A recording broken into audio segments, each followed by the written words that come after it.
second most negative thing that people brought up to me was one that is a pet peeve of mine. And if I catch myself doing it, I try not to do it. But I must slip up because my daughter does this too now and then. And that is the dreaded eye roll.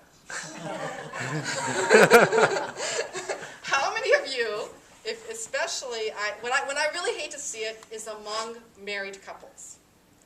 It hurts my heart to see a married couple where often it'll be the husband says something and the wife will be like, like, oh, that was so stupid. About 2 years ago, we were an investment club. And the person who was really the power behind the throne of that investment club had a difficult personality, to say the least. She was very much a control freak.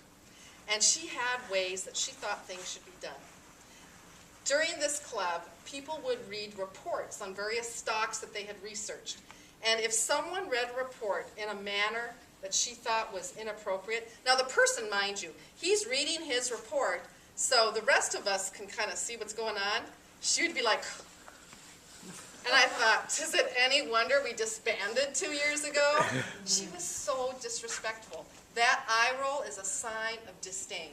In his book, Blink, Malcolm Gladwell talked about some studies that were done with married couples, trying to figure out who was going to stay together, who was going to get divorced. And what was interesting is they could thin slice it down to a 10-second time and determine who was going to stay together and who was going to separate. And the number one determiner in a conversation, they could be having a conversation about the dog. It was the dreaded eye roll. It was an indication of disdain, that they weren't together as a couple, or at least one of them wasn't. So I would be very careful about using your eyes in a negative way. Because even with your kids, try to have love in your eyes when you talk to people.